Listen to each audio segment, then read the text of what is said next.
Diduga korsleting pabrik cat di Wonoayu, Sidoarjo hangus terbakar. Kerugian mencapai miliaran rupiah. Warung ayam geprek yang berada di dalam kampung padat penduduk Gubeng Erlangga, Surabaya, ludes terbakar. Peringati Hari Bumi, PKK Probolinggo bagikan tas kain untuk kampanyekan pengurangan plastik dan bagi konsumen bawa tas non-plastik mendapat bingkisan. Assalamualaikum warahmatullahi wabarakatuh. Selamat berjumpa lagi dengan saya Labibah Safa Alma di Aula 6 AMTV. Selain cuplikan berita tadi, kami masih memiliki berita lainnya. Di antaranya, untuk mencegah penularan COVID pasca Lebaran, tim Swab Hunter sweeping ratusan pedagang pasar kelapa, Tambak Sari, Surabaya. Dan berikut Aula 6 selengkapnya.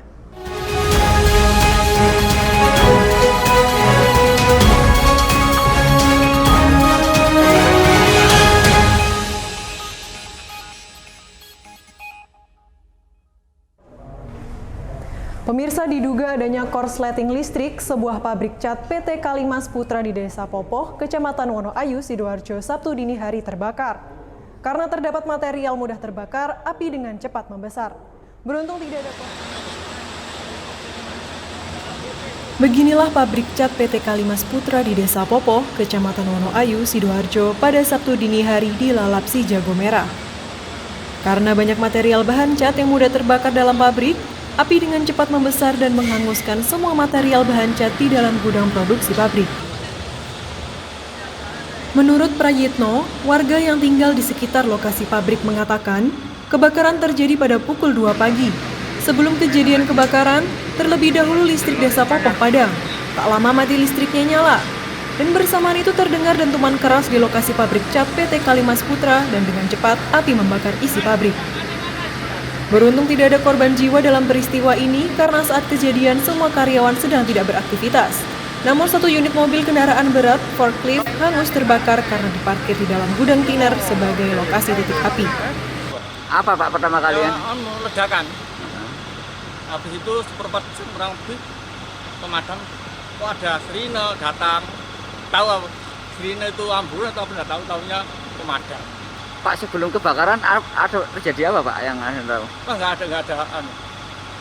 Karyawan nggak ada kok malam. Setahu saya kejadiannya itu habis lampu padam nyala lagi sebentar, terus padam lagi.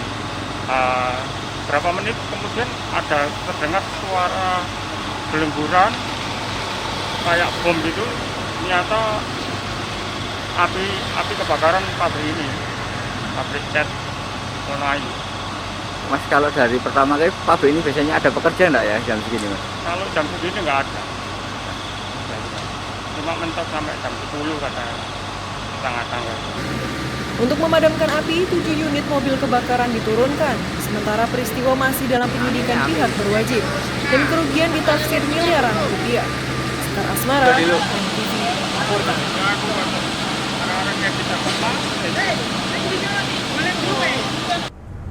Sementara itu pemirsa, kebakaran juga terjadi di kota Surabaya.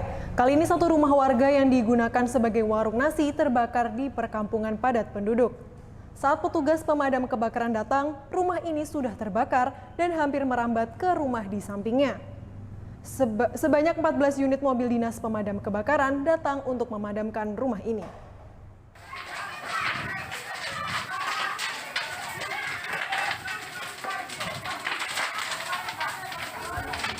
Beginilah suasana kebakaran yang terjadi di Jalan Gubeng Erlangga, Surabaya.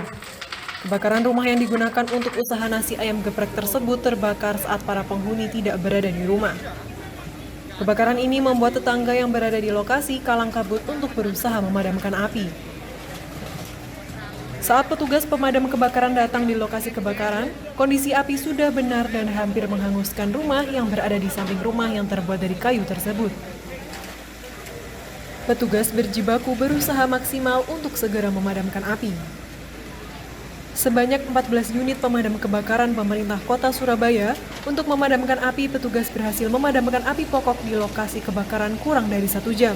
Ketika unit kami tiba 0742, itu api sudah kondisi dalam keadaan sudah besar. Yang terbakar apa aja? Apa seluruh bangunan dan semua isinya atau seperti apa, Pak? Jadi dari ukuran 6 kali 20 yang di belakang itu ada 2 lantai, ukuran sekitar 3,5 kali 6 yang itu ada 3 kamar yang di belakang itu. Sedangkan untuk korban memang info awal ada korban yang terjebak, tetapi setelah kita cek korban memang keluar dari pintu darurat belakang ya. Kebakaran yang menghanguskan rumah usaha ini tidak sampai memakan korban karena satu korban yang berada di dalam berhasil menyelamatkan diri lewat pintu darurat belakang. Kerugian dan penyebab kebakaran sendiri sampai berita diturunkan masih diselidiki oleh pihak yang berwenang.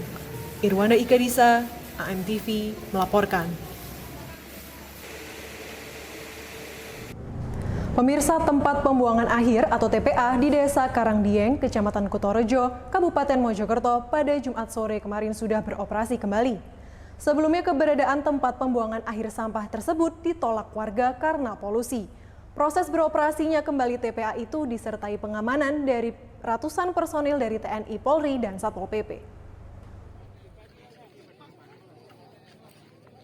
Jumat sore kemarin, terlihat ratusan personil dari TNI, Polri, dan Satpol PP melakukan pengamanan dalam rangka beroperasinya lagi TPA atau tempat pembuangan akhir sampah di Desa Karangdieng, Kecamatan Kutorejo, Kabupaten Mojokerto. Keberadaan ratusan personil itu merupakan permintaan pengamanan dari Pemkab Mojokerto seiring dibukanya kembali TPA yang sempat berpolemik dengan warga sekitar. Sebelumnya sempat beredar bahwa sore itu akan terjadi penghadangan oleh warga terhadap truk sampah yang menuju TPA tersebut. Namun dari pengamatan AMTV di lapangan, kabar itu tidak terbukti.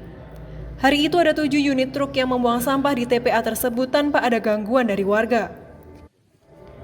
AKBP Doni Alexander, Kapolres Mojokerto mengatakan bahwa warga Karangdieng sudah memahami bahwa kegiatan ini adalah untuk hajat hidup orang banyak terkait dengan pembuangan sampah yang ada di wilayah Kabupaten Mojokerto.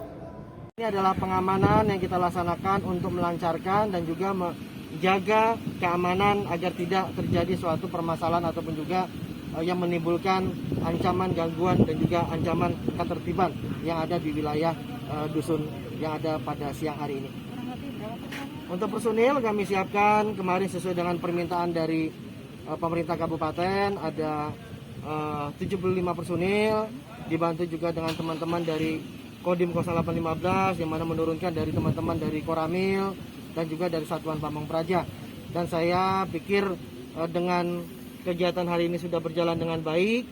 Saya juga yakin bahwa memang warga masyarakat di sini juga sangat taat dan juga mengerti dengan aturan proses hukum yang ada, dan saya sangat respect sekali kepada seluruh warga masyarakat di mana sudah mentaati agar tidak terjadi salah satu permasalahan yang mengakibatkan nama baik Mojokerto tercoreng dalam rangka untuk menciptakan keamanan ketertiban di wilayah Kabupaten Mojokerto. Sementara itu, Didik Husnul Yakin, PLT Kepala Dinas Lingkungan Hidup Kabupaten Mojokerto mengatakan bahwa Pemkab Mojokerto sudah melakukan pendekatan dengan warga sekitar TPA. Bahkan Bupati sudah berdialog dengan warga dalam buka puasa bersama bulan Ramadan kemarin. Kemudian ada tindak lanjut atau tuntutan warga antara lain perbaikan akses jalan desa, lampu penerangan desa, pemberian kartu Indonesia Sehat bagi warga yang tidak mampu, bantuan air bersih dan sembako. Semua tuntutan warga itu diakomodir oleh Bupati namun butuh perencanaan. Didik Husnul Yakin juga berharap TPA di Jurang Sari tidak ada hambatan mengingat TPA yang berada di daerah lain sudah overload.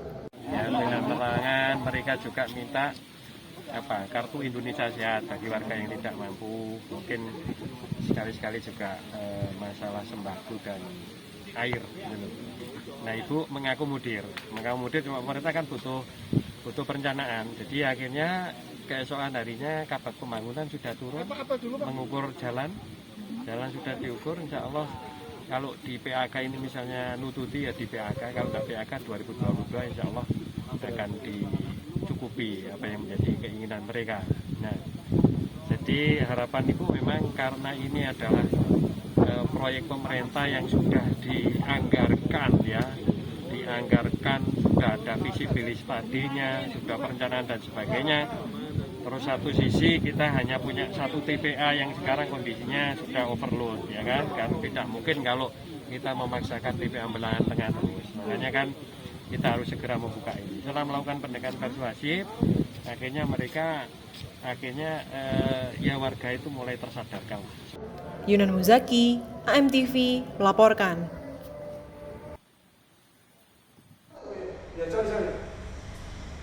Untuk mencegah penularan COVID pasca Lebaran, tim Swab Hunter sweeping ratusan pedagang pasar kelapa, Tambasari, Surabaya.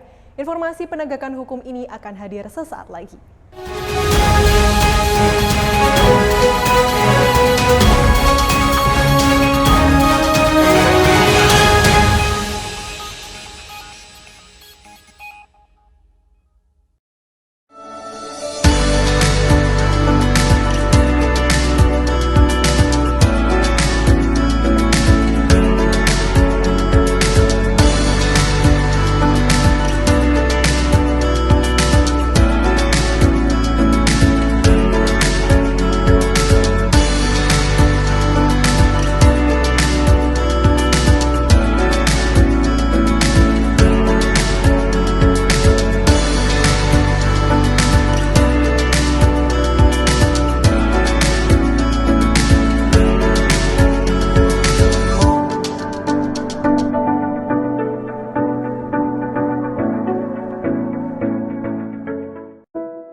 Adikarya tenun tangan kelas dunia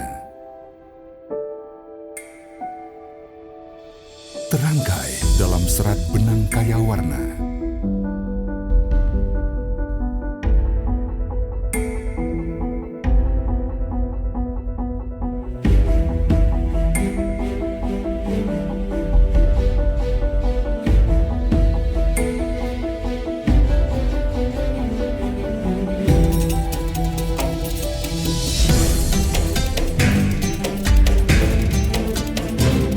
Sarung BHS, padanan teknologi dan kecermatan, kebanggaan Indonesia.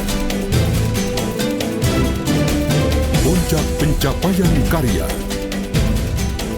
BHS, lambang keunggulan mutu, by BHS Tex.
Pemirsa, untuk mencegah penularan COVID-19 pasca Lebaran, tim Swab Hunter melakukan sweeping terhadap ratusan pedagang yang berjualan di Pasar Kelapa, Tambasari, Surabaya.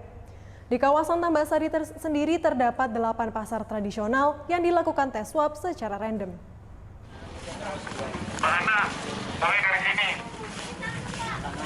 Dengan menyisir di sejumlah pedagang yang berada di pasar tradisional Kelapa Tambasari, Surabaya, petugas dari Dinas Kesehatan serta tim Swab Hunter melakukan sweeping terhadap pedagang yang telah berjualan di pasar milik perusahaan daerah Pasar Surya. Tim Swab Hunter melakukan tes swab terhadap seluruh pedagang yang berjualan di Pasar Kelapa. Petugas mendatangi satu persatu pedagang untuk dilakukan tes swab. Hal ini dilakukan mengingat banyaknya pedagang yang sempat melakukan aktivitas pulang kampung waktu libur Lebaran kemarin. Selain itu, para pedagang banyak berinteraksi dengan pembeli, sehingga hal ini sangat mengkhawatirkan. Tim Swab Hunter dari Kecamatan Tambasari bersama Dinas Kesehatan Pemerintah Kota Surabaya melakukan tes swab terhadap ratusan pedagang pasar yang ada di kawasan Tambasari. Di mana di Tambasari sendiri ada 8 pasar tradisional yang dilakukan tes swab secara massal dan random. Kegiatan ini kami 3 pilar bersama Puskesmas, para Puskesmas mengadakan ini hari kedua ya, mengadakan pengecekan kesehatan atau testing kepada para pedagang pasar. Jadi para pedagang pasar yang ada di Kecamatan Tambasari kita programkan untuk melakukan testing kesehatannya melalui swab PCR. Harapan kami karena mereka sering berhubungan dengan banyak orang, nah ini kita harus perlu screening ya, tes kesehatan dengan harapan kita bisa memutus mata rantai penularan virus COVID-19 ini. Jadi kalau nanti kita akan cek lagi besok hasilnya seperti apa mereka. Kalau misalnya ada yang ternyata terkonfirmasi, maka kami akan mengarahkan untuk dia melakukan isolasi sehingga tidak berjualan. Dengan itu memutus mata rantai penularan virus. Kalau mereka tidak dites, kita nggak tahu mereka tertular apa tidak. Tim Swab Hunter terus bergerak melakukan tes swab terhadap pedagang pasar tradisional maupun kerumunan yang ditemukan saat melakukan patroli. Irwanda Ikadisa, AMTV, melaporkan.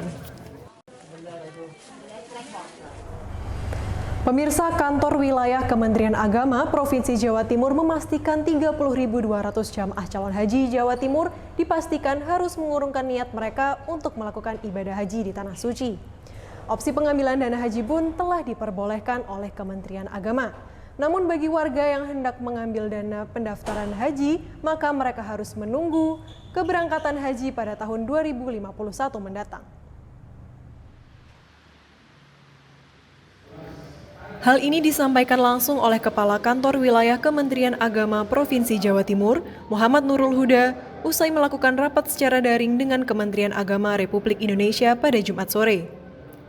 Terkait dengan peniadaan keberangkatan haji tahun ini, pihaknya telah melakukan sosialisasi dan juga pemberitahuan kepada seluruh jamaah calon haji di Jawa Timur yang pada tahun ini mencapai 30.200 jamaah calon haji.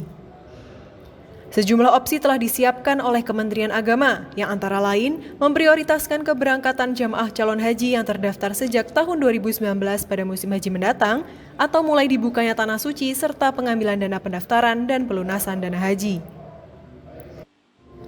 Namun, jika para jamaah calon haji yang sudah melunasi dana haji, maka pihak Kemenak akan memberikan tambahan biaya pelunasan jika yang bersangkutan akan kembali mendaftarkan diri untuk keberangkatan ke Tanah Suci. Sementara bagi warga yang mengambil uang pendaftaran haji, maka mereka harus menunggu keberangkatan ke Tanah Suci pada tahun 2051 mendatang. Uang haji itu boleh diambil. BPIH itu ada 2, yaitu penyetoran dan pelunasan. Ketika yang diambil itu adalah pelunasan, maka apabila suatu saat nanti dia berangkat, maka dia akan ada tambahan lagi pelunasan. Tetapi ketika yang diambil itu pendaftarannya, maka dia akan kehilangan porsi. Padahal daftar hari ini akan masuk di tahun 2051. 31 tahun. Sekar Asmara, AMTV, melaporkan.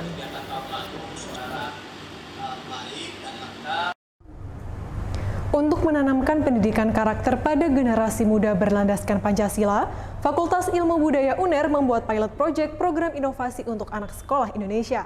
Informasi ini akan kami sajikan setelah yang satu ini.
Adikarya tenun tangan kelas dunia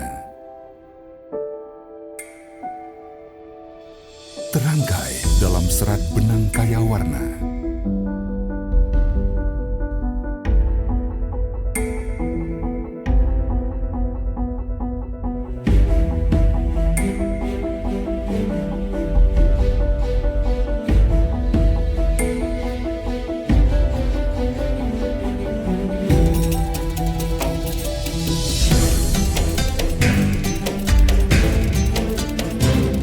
Sarung BHS, padanan teknologi dan kecermatan, kebanggaan Indonesia.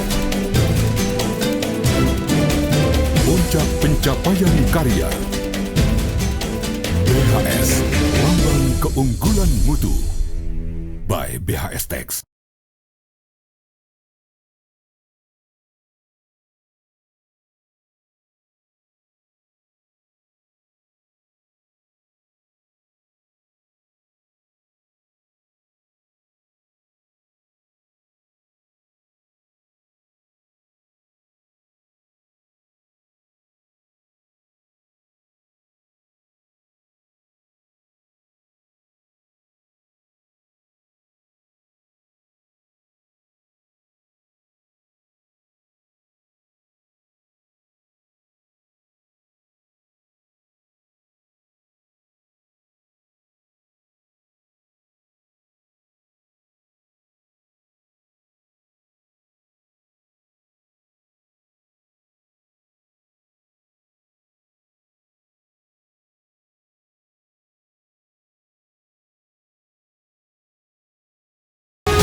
Pemirsa, untuk menanamkan pendidikan karakter pada generasi muda berlandaskan Pancasila, Fakultas Ilmu Budaya UNER membuat pilot project program inovasi untuk anak sekolah Indonesia. Untuk itu di Sidoarjo, kegiatan dilaksanakan di Madrasah Ibtidaiyah NU Kiai Haji Mukmin. Diharapkan nantinya generasi muda harus memiliki karakter yang kuat untuk membangun bangsa serta mempunyai pola pikir, tradisi, dan budaya keilmuan kearifan lokal bangsa.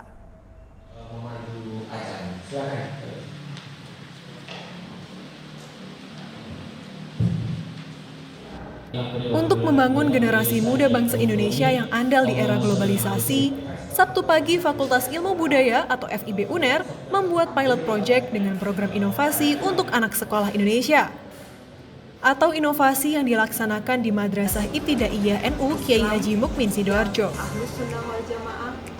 Di hadapan para peserta yang berasal dari 5 kepala sekolah, MI, guru, dan perwakilan komite sekolah, Ilham Nur Afian, perwakilan dari Psikologi UNER mengatakan, inovasi pendidikan karakter merupakan tindak lanjut dari salah satu arahan khusus Presiden Jokowi pada tahun 2016 kepada Kementerian Pendidikan dan Kebudayaan tentang program Nawacita yang diturunkan dalam bentuk gerakan penguatan pendidikan karakter atau PPK.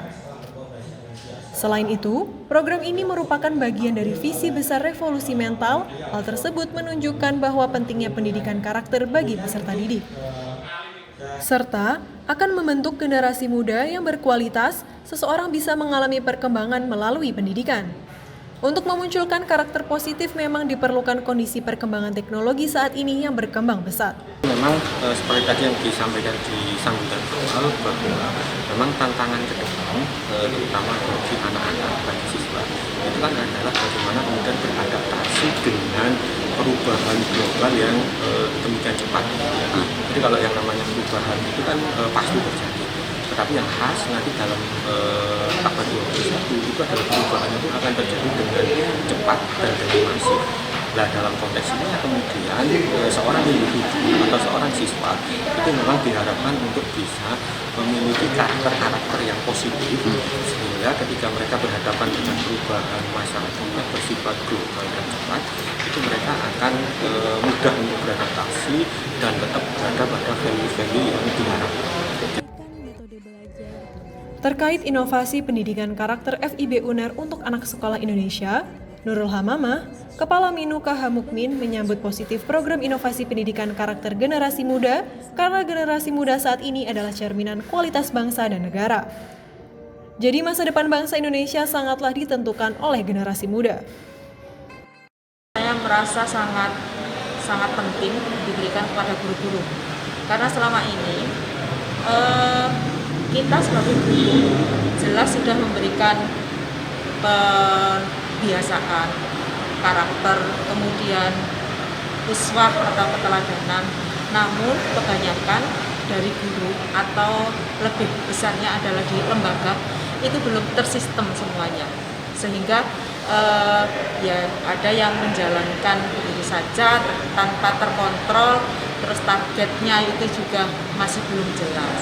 Nah, dengan adanya program ini sangat membantu kami selaku guru dan sekolah juga nanti agar semua penerapan pembiasaan karakter yang nantinya bisa membentuk pelajar Pancasila itu bisa tersistem dengan baik dan kita bisa mengontrol serta hasil yang dicapai bisa tampak. Generasi muda harus memiliki karakter yang kuat untuk membangun generasi yang memiliki kemampuan berpikir orde tinggi, metodologi, dan materi pembelajaran yang merangsang tumbuhnya kepenasaran intelektual haruslah lebih ditonjolkan untuk membangun pola pikir, tradisi, budaya keilmuan, dan menumbuhkan kreativitas sekaligus daya inovasi. Sekar Asmara, AMTV melaporkan. Sementara itu pemirsa, puluhan guru dan kepala sekolah Madrasah Ibtidaiyah di Kecamatan Paciran Lamongan mengikuti pelatihan penguatan karakter pelajar Pancasila pada guru Madrasah Ibtidaiyah. Pelatihan kerjasama Fakultas Ilmu Budaya Universitas Airlangga Surabaya ini, LP Ma'arif Jawa Timur, dan Inovasi Organis Kerjasama Indonesia dan Australia. Pelatihan diikuti 7 lembaga pendidikan Madrasah Ibtidaiyah di Kecamatan Paciran, Lamongan. Digelar di Madrasah Ibtidaiyah Mambaul Ma'arif Desa Banjawati, Kecamatan Paciran, Lamongan, Sabtu pagi. Pelatihan bertema penguatan karakter dan keterampilan abad 21 sebagai penerapan profil pelajar Pancasila. Dibuka secara daring oleh Dekan Fakultas Ilmu Budaya Universitas Airlangga Surabaya. Pelatihan menghadirkan 3 fasilitator, diantaranya Horul Badri, pengurus wilayah LP Ma'arif Jawa Timur, Ali Yusuf, sekretaris PC LP Ma'arif Lamongan, dan Budiono, kepala sekolah Mambaul Ma'arif Banjawati Paciran. Ihsan Rosyid Mujahidul Anwari, manajer program, menegaskan pendidikan karakter sudah ada di sekolah berbasis Madrasah Ibtidaiyah berupa pendidikan akhlak. Dengan adanya program ini, diharapkan para guru dan murid bisa memadukan nilai-nilai religius dan nilai Pancasila. Perpaduan keduanya diharapkan bisa meningkatkan pendidikan karakter anak. Acara seminar ini sebetulnya dimulai dari pembukaan secara umum untuk program penguatan keterampilan abad 21 dan profil pelajar Pancasila untuk Madrasah Ibtidaiyah di 2 tempat, di Paciran Lamongan dan di Kota Sidoarjo. Tujuan utamanya adalah untuk membuat simpul-simpul ini sebagai role model pembentukan karakter yang ada di masing-masing madrasah. Program ini akan berlangsung selama 7 hingga 8 bulan ke depan. Selama pendampingan, 7 lembaga Madrasah Ibtidaiyah di Kecamatan Paciran akan mendapat materi dari tim. Dari 7 Madrasah Ibtidaiyah ini diharapkan bisa menjadi stimulan bagi Madrasah Ibtidaiyah yang lainnya. Nantinya, program ini tidak hanya menyasar lembaga pendidikan keagamaan, namun berkelanjutan ke sekolah di bawah lingkungan pendidikan nasional. Ahmad Zainuri, AMTV, melaporkan.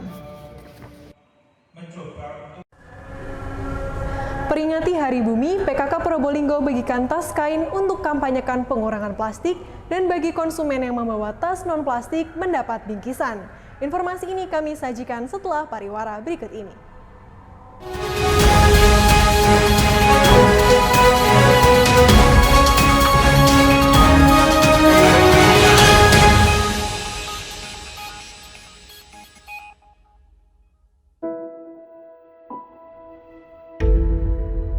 Adikarya tenun tangan kelas dunia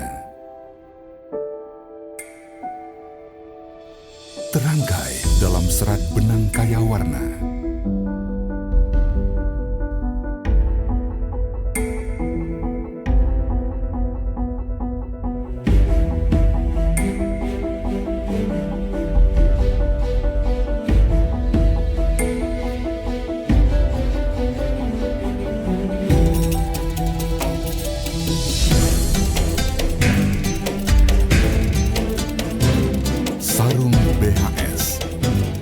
Padanan teknologi dan kecermatan. Kebanggaan Indonesia. Puncak pencapaian karya. BHS, lambang keunggulan mutu. By BHS Tax.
Pemirsa, dalam rangka memperingati Hari Bumi Internasional yang jatuh pada tanggal 5 Juni, relawan yang tergabung dalam Integritas Sukarelawan Mojokerto melepas liarkan ribuan ikan dan burung.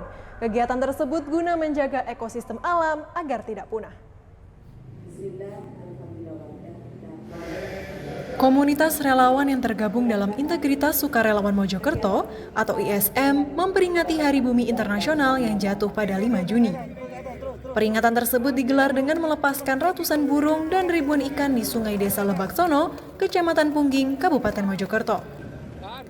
Kegiatan relawan tersebut mendapat respon positif dari masyarakat Mojokerto. Beberapa perwakilan dari kepolisian dan TNI hadir dalam kegiatan tersebut. Meski dilakukan secara sederhana, namun dengan melepas ribuan burung dan ikan itu dapat menjaga ekosistem alam agar tidak punah. Agus Wahyu Cahyono, Ketua Relawan mengatakan, relawan antusiasme dalam kegiatan tersebut. Bahkan beberapa anggota relawan juga rela mengeluarkan uang pribadinya untuk mengumpulkan burung berkutut, burung merpati, dan beberapa jenis burung lainnya, serta ribuan ikan nila. Kegiatan hari ini, Integritas Sukarelawan Mojokerto mengadakan memperingati Hari Bumi Internasional. Jadi sasaran kita adalah menjaga ekosistem agar tidak punah dengan cara melepaskan tadi ratusan ekor burung perkutut, ada juga merpati, kemudian beberapa jenis lain, kemudian 1.000 benih ikan di sungai. Yunan Muzaki, AMTV melaporkan. Sementara itu pemirsa, untuk memperingati Hari Lingkungan Hidup Dunia, Taman Wisata Studi Lingkungan atau TWSL Kota Probolinggo pada hari Sabtu ini menggratiskan 100 tiket masuk bagi pengunjung. Meskipun gratis, pihak pengelola tetap melakukan pembatasan, kunjungan, dan tetap menerapkan protokol kesehatan.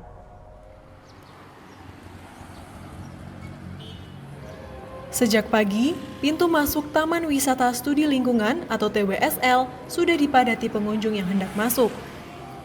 Khusus dalam rangka Hari Lingkungan Hidup Sedunia, pihak pengelola menggratiskan 100 tiket masuk bagi warga Kota Probolinggo cukup dengan fotokopi KTP. Meski menggratiskan tiket masuk, namun pihak pengelola tetap menerapkan pembatasan kuota pengunjung dari 500 pengunjung menjadi 250 pengunjung selama pandemi COVID-19. Meski begitu, dari kuota yang telah dikurangi, setiap harinya pengunjung TWSL tak sampai 250 pengunjung.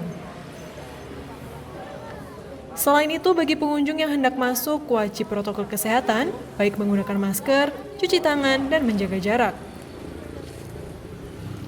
Dan untuk menjaga TWSL ini tetap steril, setiap pukul 12 hingga pukul 13 atau 1 siang, pihak pengelola menutup TWSL untuk dilakukan penyemprotan. Selama pandemi COVID-19, TWSL menjadi tempat wisata jujukan warga kota dan Kabupaten Probolinggo untuk berwisata sekaligus belajar tentang satwa yang ada di TWSL. Ika Wahyu, pengunjung TWSL mengatakan, ia mengunjungi TWSL karena dekat dengan rumah dan untuk mengenalkan anaknya dengan lingkungan.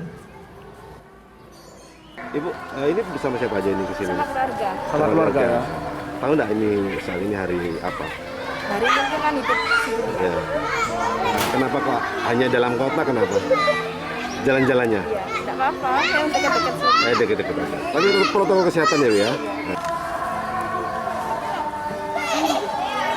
Sementara Rahmadeta Antariksa, Kepala DLH Kota Probolinggo mengatakan, pemberian tiket gratis bagi 100 warga kota ini selain memperingati Hari Lingkungan Hidup, juga mengapresiasi pengunjung yang telah membesarkan TWSL sejak berdiri hingga saat ini. Ya, di Hari Lingkungan Hidup ini pada tanggal 5 Juni ya, sekarang ini kami memberikan apresiasi pada warga Kota Probolinggo yang selama ini juga mereka sudah ikut membesarkan TWSL ini, kami gratiskan pada hari ini. Memang kami umumkan untuk 50 orang ya, dan itu dengan tiket diambil di Suara Kota. Kami kerjasama dengan pihak Suara Kota kuponnya. Namun dalam pelaksanaannya ya kan, ini tadi kami ada beberapa orang yang sudah datang ke sini langsung ya dengan membawa fotokopi KTP, ya kami tetap layani. Jadi mungkin perkiraan sampai siang ini sudah 100 malah ya kan. Ini yang bisa kami berikan pada warga Kota Probolinggo ya kan, sebagai bentuk apresiasi dan sebagai pengingat ini Hari Lingkungan Hidup. Hafiz Rosani, AMTV melaporkan. Pemirsa, memperingati Hari Lingkungan Hidup Sedunia serta untuk mengkampanyekan pengurangan penggunaan plastik, Ketua TPPKK Kota Probolinggo, Aminah Hadi Zainal Abidin membagikan tas kain kepada masyarakat yang berbelanja. Diharapkan dengan kegiatan ini, masyarakat sadar untuk mengurangi penggunaan plastik.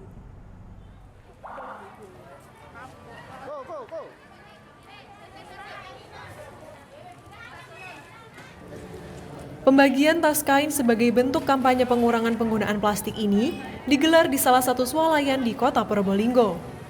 Setiap pengunjung yang hendak membayar belanjaannya dan tidak membawa tas sendiri oleh anggota ibu-ibu PKK kemudian diberi tas kain. Dari puluhan pengunjung yang berbelanja, sebagian besar tidak membawa tas sendiri. Meski begitu, beberapa pengunjung sudah membawa tas sendiri non-plastik atau bukan berbahan plastik. Dan untuk memotivasi pengunjung untuk menggunakan tas non-plastik, Ketua TP PKK Kota Probolinggo, pengunjung yang membawa tas sendiri yang berbahan non-plastik langsung mendapat bingkisan. Kegiatan pembagian tas berbahan kain ini di salah satu swalayan, selain untuk memperingati Hari Lingkungan Hidup, juga untuk mengkampanyekan Perwali Kota Probolinggo nomor 79 tahun 2019 tentang pengurangan sampah plastik. Dini Ismani Maulidia, salah satu pengunjung swalayan mengatakan, sejak beberapa waktu yang lalu ia telah menggunakan tas kain saat berbelanja dan dengan menggunakan tas kain dapat mengurangi efek berlebih penggunaan plastik yang sulit terurai. Dapat dari sosial media, dengar-dengar dapat hadiah dari Bu Walinya kalau pakai kresek ini, plastik. Tapi sebelumnya Mbaknya sudah pakai atau belum? Sudah, beberapa kali. Cuman kebetulan ini nggak tahu kalau ada Bu Walinya. Mbak tahu nggak manfaatnya kalau Mbak sudah nggak pakai tas plastik lagi gitu, tahu nggak? Ini mengurangi sampah, Mbak. Kalau pakai plastik kan sampahnya terlalu banyak. Sementara Aminah Hadi Zainal Abidin, Ketua TP PKK Kota Probolinggo berharap, dengan kegiatan ini masyarakat lebih peduli dengan mengurangi penggunaan plastik dan beralih ke tas non-plastik. Ya, saya lihat sebagian sudah banyak yang bawa tas sendiri ya, dan tas kain juga, jadi bisa mengurangi, tapi juga masih ada yang tidak bawa. Tapi kita sekali lagi sebagai tim PKK, kita mengedukasi, kita mensosialisasikan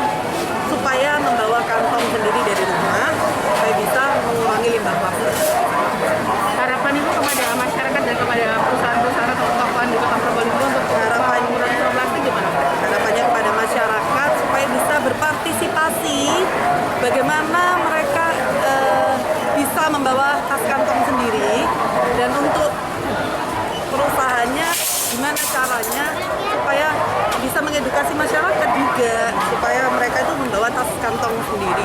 Fis Rosani, AMTV melaporkan. Pemirsa, berakhir sudah Aula 6 AMTV hari ini. Sampai jumpa lagi besok di jam yang sama dengan informasi yang berbeda. Jangan lupa untuk tetap memakai masker, jaga jarak, dan jauhi kerumunan.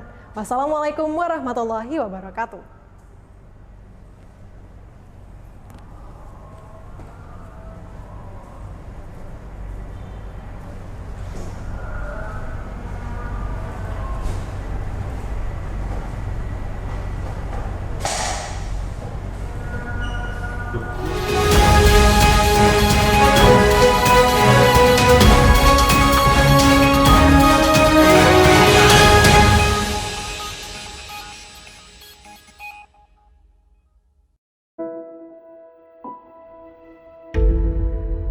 Adikarya tenun tangan kelas dunia terangkai dalam serat benang kaya warna.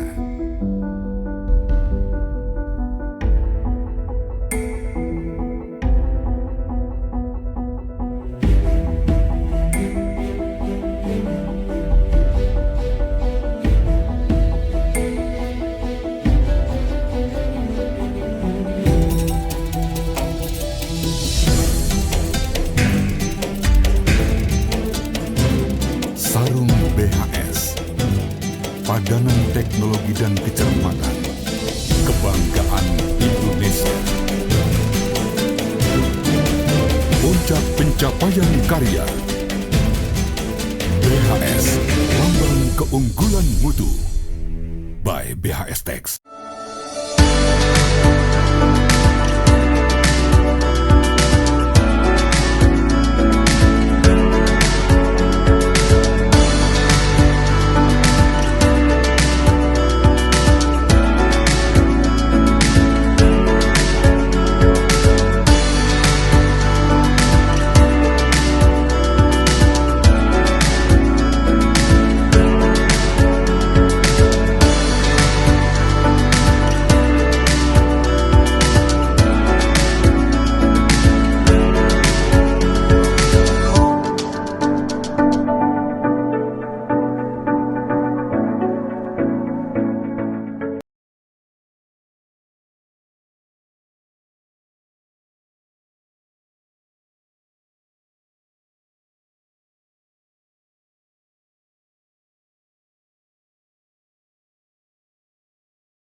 Assalamualaikum warahmatullahi wabarakatuh.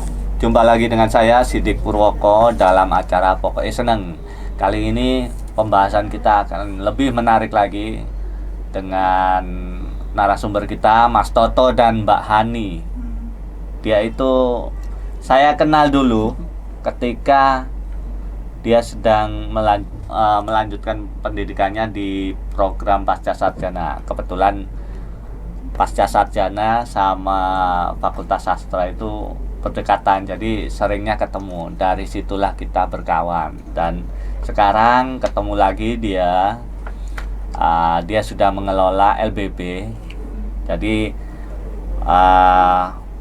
tema kali ini akan membahas antara LBB menjadi bisnis herbal nan menggiurkan. Mas Toto, gimana itu ceritanya? LBB itu kok bisa jadi bisnis menggiurkan gitu gimana? Ya, jadi LBB ya. Jadi kita mendirikan LBB dulu kan asalnya ya caranya kuliah tapi bisa membiayai sendiri ya kan. Agar anak-anak teman-teman kuliah ini juga nggak kebingungan masalah pendanaan pembiayaan, maka kita ngajak teman-teman ya kan. Nah, LBB pada saat itu berupa privat ya, masih ingat kan ya? Itu pada saat kita kuliah, jadi saya kuliah itu awal itu tahun 91 ya, saya mendirikan itu tahun 92-an, 93. Itu hampir semua anak-anak, banyak sekali dulu anak-anak IPS, anak-anak UNER yang kita rekrut sebagai pengajar. Jadi waktu itu memang belum begitu banyak ya bimbingan belajar privat itu. Kalau kita mendirikan itu namanya waktu itu study club mahasiswa UNER ITS sama IKIP Surabaya. Jadi itu. Akhirnya ya berkembang LBB-nya. Kemudian kita juga mendirikan bimbingan belajar yang kelas reguler, tapi kita lebih spesifik, artinya karena bimbingan belajar ini umum ya kan, artinya apa ya, kita nggak bisa mendirikan, artinya gini ya mendidik tapi kan juga bisnis ya istilahnya ya kan. Itu tentu harus berbeda dari yang ada di sekolahan ya. Jadi pendidikan yang ada di sekolah tentu kita harus berbeda, artinya jangan sama yang dengan yang ada di sekolah. Maka kita bangunkan juga laboratorium. LBB itu kan selama ini kesannya pelajaran matematika, fisika. Apa yang menarik dari LBB sampai namanya LBB-nya? Namanya Toto Education Center. Dulu pertama Siteta, kemudian kita ganti lebih spesifik biar kan yang dikenal kan nama saya, makanya saya ganti Toto Education Center. Terus apa yang menarik? Apa yang membedakan dengan LBB yang lain? Ya misalnya kalau LBB yang lain ya memang diajarkan matematika, juga fisika, kimia. Saya juga mengajarkan itu, matematika, fisika, kimia. Tapi yang membedakan, saya punya laboratorium. Jadi ada laboratorium, misalnya kimia itu nggak bisa hanya sekedar teori. Jadi kita pakai praktek, ada praktikum. Fisika juga gitu, ada praktikum juga kita langsung studi di alam. Jadi anak-anak itu saya ajak jalan-jalan di alam, di laut gitu ya, kita ambil langsung jamur di gunung-gunung, kita naik mendaki.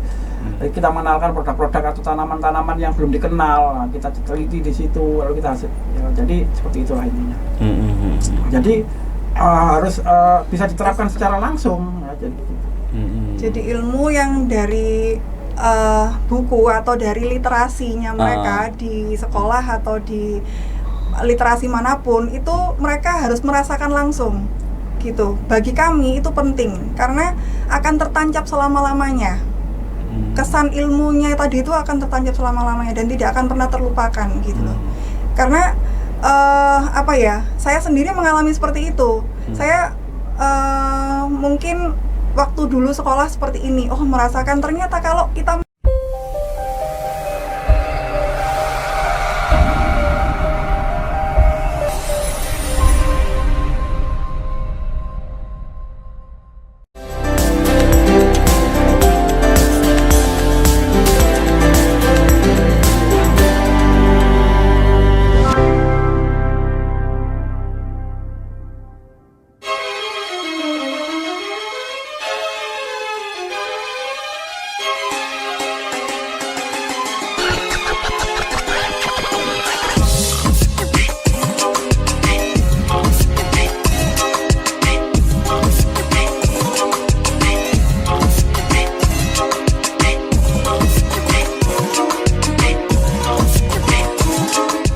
Himpunan Harapan Mitra Pengusaha atau HMP Malang Raya menggelar halal bihalal dan jalin silaturahmi antar anggotanya di sebuah hotel bintang 5 yang berada di Kota Malang. Tepatnya pada hari Minggu tanggal 30 Mei 2021 di lantai 9 Sky Garden Hotel Ascent Premier Malang.